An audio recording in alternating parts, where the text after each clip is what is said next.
Most surgical failure scalpel की वजह से नहीं बल्कि सर्जन के जजमेंट की वजह से होते हैं। नमस्कार दोस्तों, मैं डॉक्टर आशुतोष तिवारी आप सभी का स्वागत करता हूं द सर्जिकल वेट पर। और आज के इस वीडियो में हम बात करेंगे सर्जरी में होने वाले 4 टेक्निकल मिस्टेक्स की, जो या तो सर्जन से जाने अनजाने में होते हैं या अर्ली स्टेज ऑफ प्रैक्टिसिंग में देखने को मिलते हैं। तो चलिए शुरू करते हैं। अनस्टेबल पेशेंट को ओटी लाना पहली गलती है, क्योंकि इनएडुकेट परफ्यूजन के साथ की गई surgery tissue ischaemia, excessive bleeding और डिले हीलिंग को प्रमोट करती है। इस कंडीशन में एनेस्थीसिया एक कंट्रोल रिस्क नहीं बल्कि एक अनएक्सेप्टेबल रिस्क बन जाता है। एनेस्थीसिया डेप्थ को गलत समझना सीधे सीधे सर्जिकल ट्रॉमा को बढ़ावा देना है।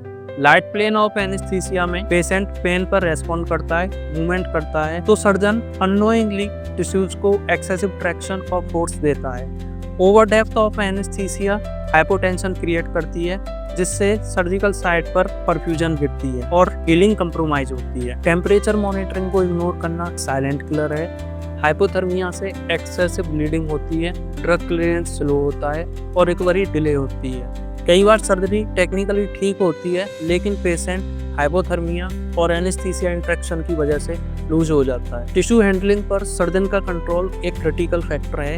एक्सेस ट्रैक्शन, क्रशिंग फोर्सेप्स और dry tissue micro circulation destroy करते हैं। जो टिश्यू ओटी में वाइबल दिखता है वही बाद में नेक्रोसिस और डेशेंस बन जाता है। हीमोस्टेसिस को लाइटली लेना एक कॉमन सर्जिकल एरर है। ओटी में जो ब्लीडिंग माइनर लगती है वही पोस्ट ऑपरेटिव हेमेटोमा और हाइपोवॉल्यूमिक शॉक का कारण बनती है। खासकर यंग और स्मॉल पेशेंट में सर्जरी जब तक कंप्लीट नहीं मानी जाती तब तक ब्लीडिंग पूरी तरह कंट्रोल ना हो। Dead tissue surgical site breakdown का सबसे कॉमन कॉज है। लार्ज कैविटी को बिना ऑब्लिटरेशन क्लोज करना स्ट्रोमा, इन्फेक्शन और डिलेड हीलिंग का डायरेक्ट कॉज है। ड्रेन सॉल्यूशन नहीं, सिर्फ गलत क्लोजर का कंप्रोमाइज है। सूचर टेक्निक में ओवर कॉन्फिडेंस डेंजरस है। रॉन्ग मटेरियल, रॉन्ग पैटर्न और एक्सेसिव ट्रैक्शन इस्चेमिया कॉज करते हैं। सूचर वाउंड को हील नहीं करते बल्कि हीलिंग टिश्यू फिजियोलॉजी से गवर्न होती है।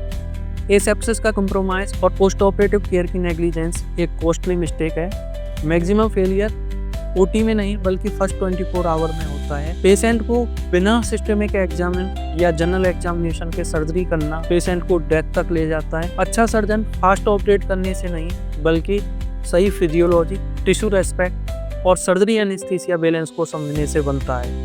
Thank you.